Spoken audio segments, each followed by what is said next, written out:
A blessed day, viewers and subscribers. Welcome to the boss with another video. Please put a like, leave a comment, and we could get straight into this. Alright, so here we're going on tonight. Me have a video where me go post. I want to talk about this tonight. This lady live in America and she advise people say don't settle for the lesser job where we're not gonna make it in America in next 10-15 years. So she say if you come and start off as a home health here, they can save your money and set yourself to get an education and, nothing beat education. You understand? But sometimes I think people in one position and them can't do no better. So them just work with it. You understand? Some people just settle for where they feel good enough for them. Because everybody have different option and different aim. So she did get a lot of bashing for it. But I say I'm going to share it across, we don't know. And then now I'm going back part of my live show last night where a lady let out a rabbit out of her hat with something and call and did have a thing to say. So right now we have to be careful when we talk on the social media. We come on to immigration, green card and so.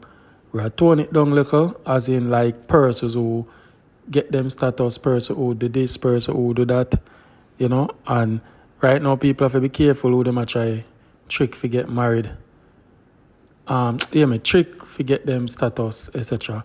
in America, because people them can report on now.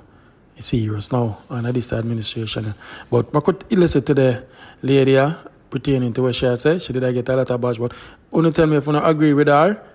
Alright, I mean, I want nobody get offense or nothing, just listen and say if you don't understand what she say. And as I say, I'm going to part of the live show until I come live. I could like the video, I could listen to this. I ran off in the United States on my B1, B2 visitor visa. I never returned back home because I was pulled over at the Fort Lauderdale airport and given 2 weeks to stay in the country. I did a video a couple days ago and I share about the first job that I did on the books here when I got my work permit and my social, which was housekeeping. No negativity, no bashing against housekeeping. It was just not the job for me. It was not the job for me. But you see, when we come here as immigrants, certain things we tend to settle for. And I'm not saying it's a problem to settle, because I settled. When I came here, I was given a job opportunity to do a living job. Being an employee, as I mentioned in several other videos, it's not the best thing for me. I don't do well as an employee. And the first job I took when I came to the United States humbled me. Housekeeping job never humbled me. The first job I did was a living job, humbled me to my core. I found myself, this video is all about not settling. But you have to know when you can settle. My grandma always say you have to learn to kiss ass before you can kick it. Our old time people would say, the first set of generation always say learn to kiss ass before you can kick it.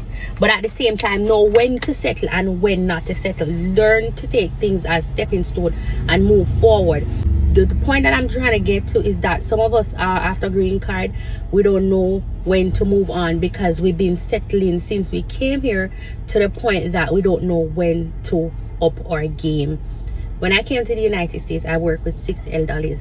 It was 2 caregivers and six residents to take care of and a dog. I took that job, sleepless night, ache in my body, arthritis in my fingers because my hand in the warm and cold water, my back ache because I have to be bending down, turning and positioning, not necessarily turning but bending down, put on clothes, this, that, of persons who are older than me and heavier than me. But I had to do what I had to do. Why? Because I made a choice to stay here in the United States, and I never thought that this choice that I made would have impacted me and my family so bad. Well, we're just seeing the good of it right now. Now, at that point, in that time of my life, taking that living job was the best option for me. It might not be the best option for you, but at that time it was the best option for me. One, it provided safety, a place of safety. Why? Because I had nowhere to live. It provided me with income, right? So it was doing what it was supposed to do at the time. As a new person in the United States, to get was it $1,500 a month? I think for 4 weeks I'm getting $1,500. I wasn't paying any overhead expense. Groceries, I would go and buy my little knickknacks, but more than likely I always eat what the residents eat, and I was able to save my money and send it back home to take care of my child while covering my minor bills here in the United States. But while I was doing that job, several things were out of place. I was treated in ways that I should have as an employee, as a person in general, and I knew then that if it was somebody else in my shoes, meaning somebody with papers, the level of disrespect would have not been passed down to those individuals. But at the time I had a plan, and again, your hand in a lion mouth, you take time dry it out. So a lot of things that should not have taken place, I did not say anything about it. This particular place, I remember I was told to give dog shower. I had no choice to pick up the poop of the dog. The dog was in the place of business, which the dog shouldn't be. The dog was so spiteful and sensible to the point that the dog was shit on the ground, and we had no choice to take it up. Is either we step over it or step into it, and again, what if owner should come, they would say like, what the fluff, why is the shit on the ground? So I had no choice at the time than to pick up behind dog and at the same time taking care of these elderly people. I was forced to do job out of my scope.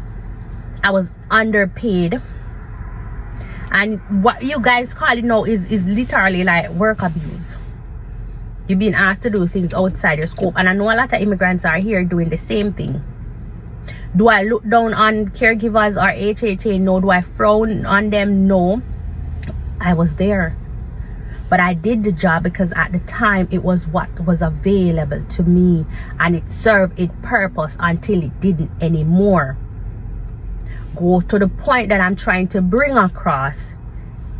Leveling up, knowing your worth. Some of us come here at an older age in life, where maybe you feel as if school is not an option to go and up your education. Maybe you feel some of us are not computer literate, and I'm a very straightforward person. Some of us are not computer savvy, tech savvy, where we can go do front desk job or housekeeping job. Some of us, all you know to do, which is you do it to the best of your ability, is healthcare, CNA, HHA, register nurse, whatever it is.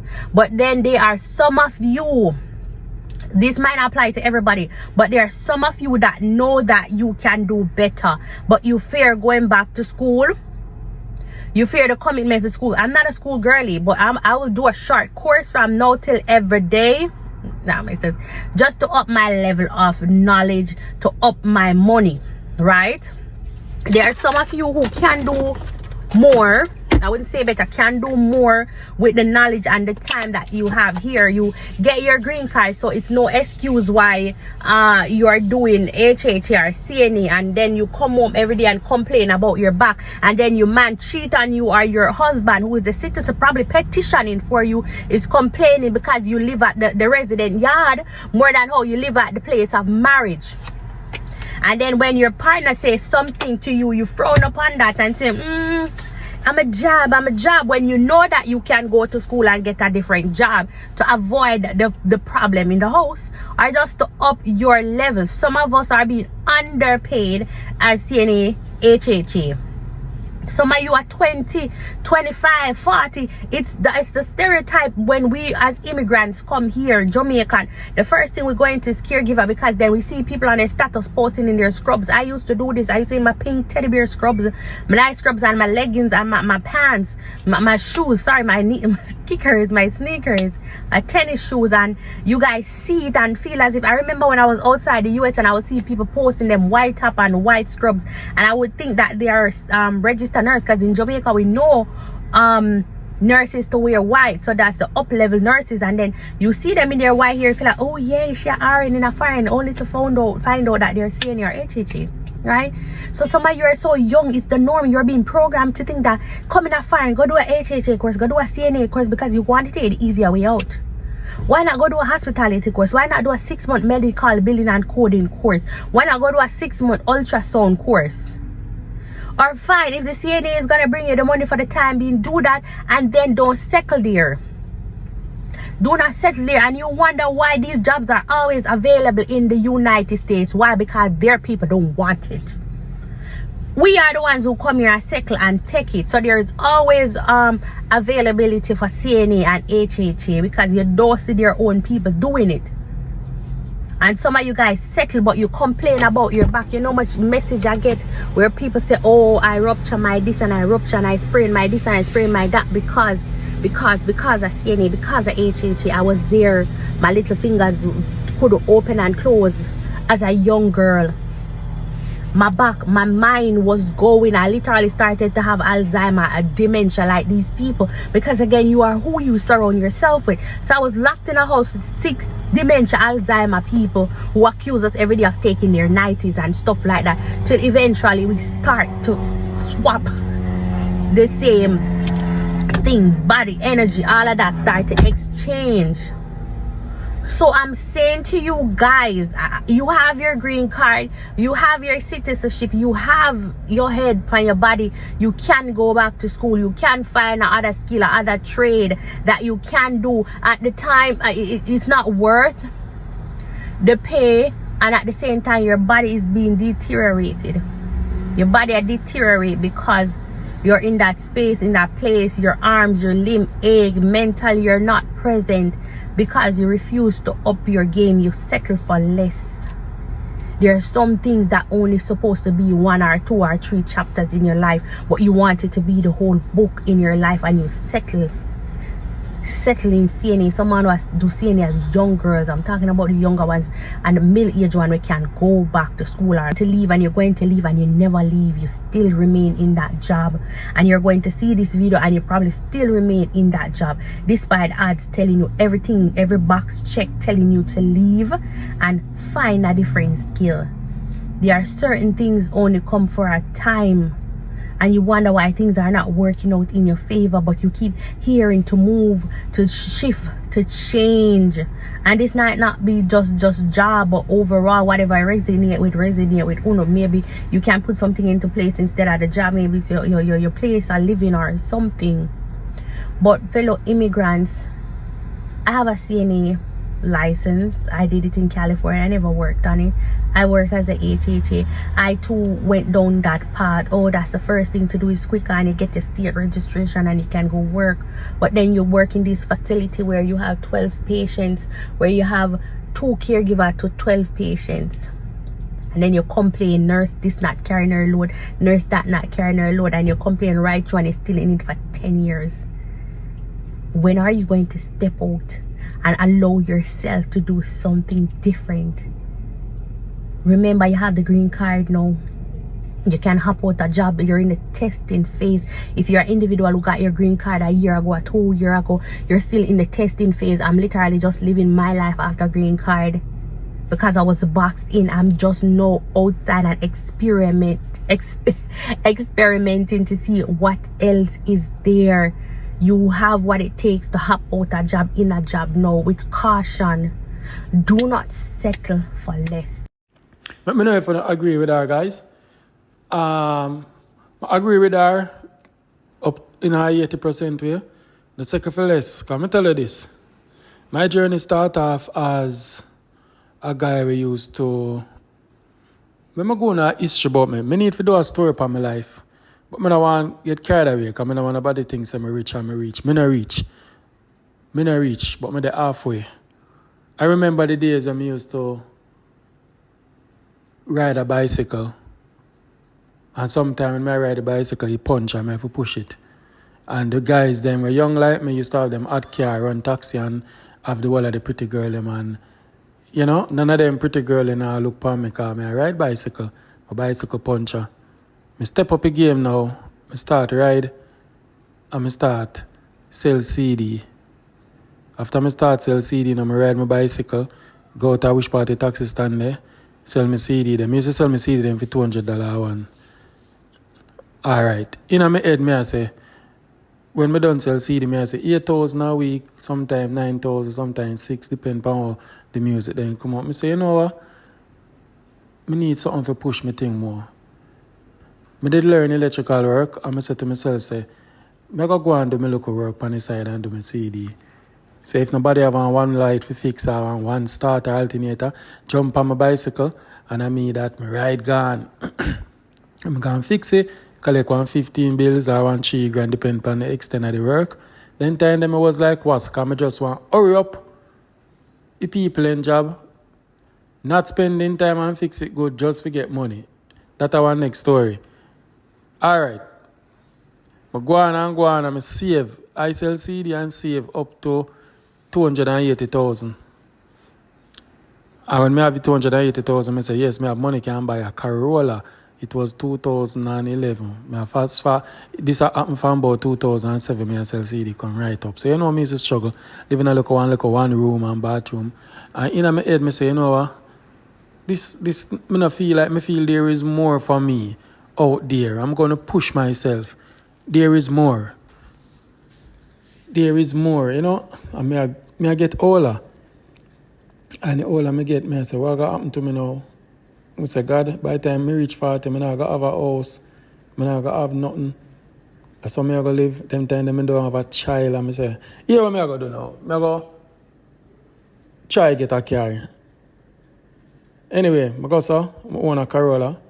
I have a Corolla and I say, no, I want a better car. I want a better car. And I say, alright. Fast forward now, I start play sound system with the said car. After I play sound system, I start make money, then put me in a round robin, I get money. When I get my jar, I put it together, done with something, I sell the Corolla and buy a Nissan Tida. And after I buy the Tida, I sell out the sound when I used to use play, and I still have my 1 and 2 electrical work. Now I can't drive, go do the work, them no one thing, and I start investing in a tool. And after I start investing in a tool, I say, you know what, I stop sell CD now, because I say I'm going to concentrate on this job. After I concentrate on this job now, look at obstacle coming our way, but I overcome it. I say, you know, I need to rent somewhere, stationable, and say, yeah, yes, I'm my station, yes, I'm Damien station, yes, I'm there, my office, my workshop. And from there, so, to me look a sign, I take my time. When I start off, it was just 1 pliers, 1 tape, 1 tester, 1 radio, and 2 speaker, 1 light on the shelf. This was 2018. So 7 years ago, I talk. I'm push myself. I'm think take off. Little bit, we take off, I have and work pan car. I have to require different electrician, and so I step up and when I start through a big partner now, and you know, I add on pan my 1 room and thing, and expand. I sell the car and upgrade my car. I start save. I can provide for my son the right way. You understand? But if me did say, yeah, I make a little CD money and I make 1 8 9 grand a week, I'm alright. More the reach from me reach. I know sometimes people have no choice, but you know, you can't settle for less, as what the girl said. Big up yourself, girl. I want nobody to take this offense by what you said, but it should be motivational for some people to push themselves. Not everybody. I notice she give you an age bracket. Okay? But just share this little part to where I am now until I take up social media. And social media is a plus with where I work and I get. You understand? So to God be the glory. That's how you think said. No settle for less. Push yourself if you can push yourself. If you see yourself can work out the way that you're living, work with it. Alright, so I can move on to the caller here. These are the pick-off callers from my last night show. Tell me if you don't agree with the caller when she say we Jamaican talk too much, or she you don't understand the lady that try to say. I could get tonight, and after this, I definitely come live. What is under my nose? I'm out. Hey there, man. Hey, I was calling. I have to give everybody a little chance. I was calling. Yeah, well, I hear you start talking about this on before, but let me just hold on. You trip out a while ago. Start back over. I said, I was calling you to tell you a little story that relates to what you, the story you brought tonight. But then I hear you start talking about Section 8. So let me tell you how Section 8 works, because the company I work for is a big real estate company here. They have properties in North Carolina, South Carolina, Georgia, Florida. And we do Section 8. So the way Section 8 work is the person or the landlord rent the place to the tenant. The landlord sends in something to Section 8. The tenant goes in and applies for Section 8. Based on the location of the house, the size of your family, and the size of the house. You could get a 5-bedroom house because if you have 6 kids, they base it based on that. Mm-hmm. And then based on if you have 0 income, you could get the whole thing paid by Section 8. But if you have some income or anybody in your household have some income, everything they do based on household and the income of that household, they could pay 60% or 80% and so forth. And they make that payment not to the tenant, but to the company or the landlord in this case who own the property. So they don't get any money at all from Section 8. Mm-hmm. The Section 8. Oh, so at Section 8 they don't get no money? No, they don't get any money at all. The money goes to the landlord, the person who own it. So she depend, maybe she depend on a disability paycheck or something like that? Yes, maybe she depend on a disability or food stamp. And here I have people that at my work where their family gets food stamp, and what they do is they sell you the food stamp. So they will sell you $200 food stamp. Like when I'm sending barrel to Jamaica, I'll buy food stamp. You buy $200 worth of food stamp for $100. So I have $100 extra to go buy grocery because food stamp is a card. They give you the card, you spend say $200 for it, and you give them $100 cash. Who provide food stamp? The government? Yes, the government, the state provided with food stamp. And so every state in America have it?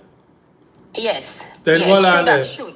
As I talk, suppose Mr. Orangeman want to cancel that. He not go trouble that though. That affect him.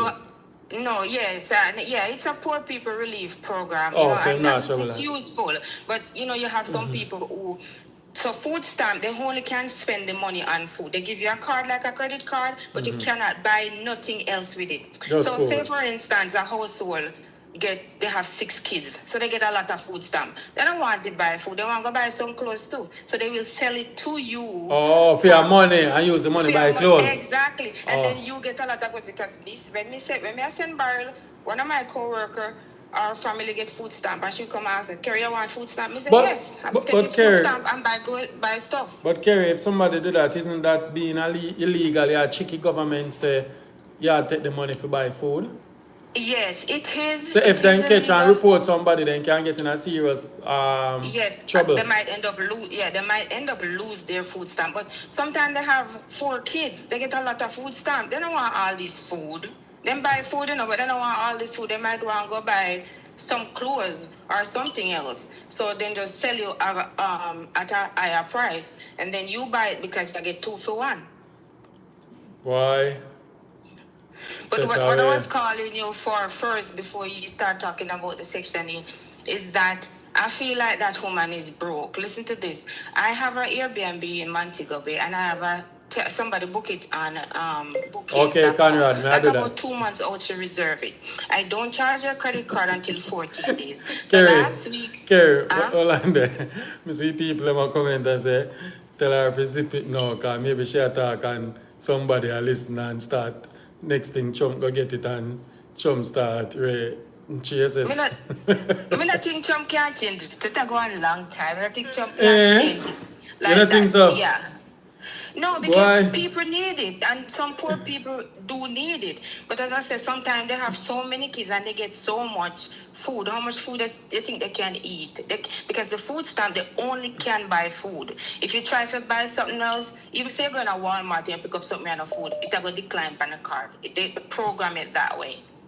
Mm-hmm. All right. Let me get to our next call, Mrs. Big up yourself about something. Go on. Listen to me now. You know, say I was living in an island. Actually, I was living on another island before I came to here, right? Mm-hmm. And a citizen of that island said one thing about Jamaican, right? Every nation we do something, and hear about it. Mm-hmm. As soon as you get Jamaican involved, women Jamaican people can't keep them out. Massa, that a bit Jamaican don't. Why that lady have to taught them something there?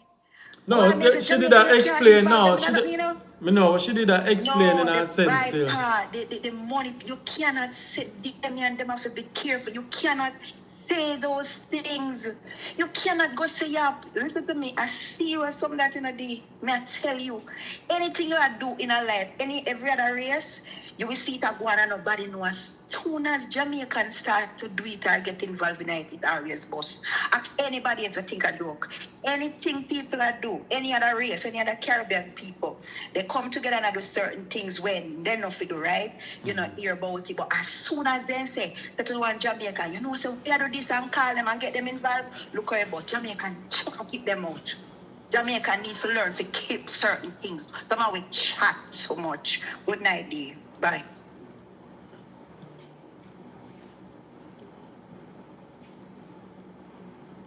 Okay. It's the call her sound like yourself here, I want them to. But anyway, I could let go that. That's what you say. I could let it go. But I understand when I call her did I say she does did emphasize on all the whole section here thing go on, food stamp and something, so I could stay code it up. Alright, so guys, here what we're gonna do. Alright, big up yourself, two call of them. Alright, so here we go on now. Certain things that we attack, we have to go code it up for now, because as well them say, I think yesterday I posted one video with people who apply for green card and citizenship and thing. Them watch a social media, listen what I talk on it, and then can, you know, they know if you go in your phone and hear what they want to hear and whatever. So we kind of keep it on a level now, knowing this channel always I talk about how a person use them for green card and how they get this and that. So we have to go code it up now in at the time, yeah? Certain way. Alright, so certain little things where we are going to let out like a rabbit, we have to just say it on a little, you know, like I say, some people get for them one and when they get it, them just swap it for paper. You know what I mean? So once it's a paper, you know what that means. But we have to just keep it on a level for now. But yeah, not just what we talk about, like overall, generally. Alright? So, that's how you go. Okay. Good night, dear man. I'm listening. Very interesting tonight. Thank you.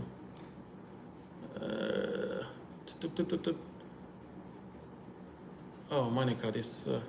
Big up yourself, Monica. Birthday lady, big up yourself.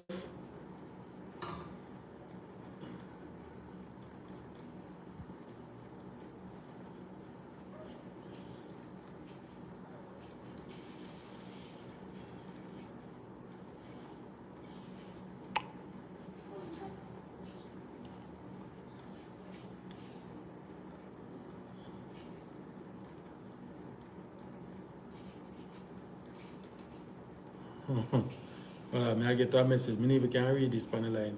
Because I know I said things I talk about. We have to code it. Alright, guys. Happy Sabbath. Enjoy the weekend. And yeah, man. As I say there. Alright? So let me know below what you think about this video. And like it. Press the like button. Press it, press it, press it. I'm out. You know what I come to realize? A lot of men say they want a woman that can bring something to the table. They want an independent woman. They want a woman they can grow and build with. But the truth is, most men can't handle an independent woman. And I'm going to tell you why. Most men are used to women that they have to dip their hands in their pocket all the time when them see the woman can never give them something. Because enough time when you buck up on a woman, we can help you. Woman will not have to pay light, water, rent, everything by yourself. The woman did it 50-50. Sometimes the woman already 100. But guess what? You act a fool and you don't know how to deal with that. You real and truly man, you don't know what you want. You don't want an independent woman.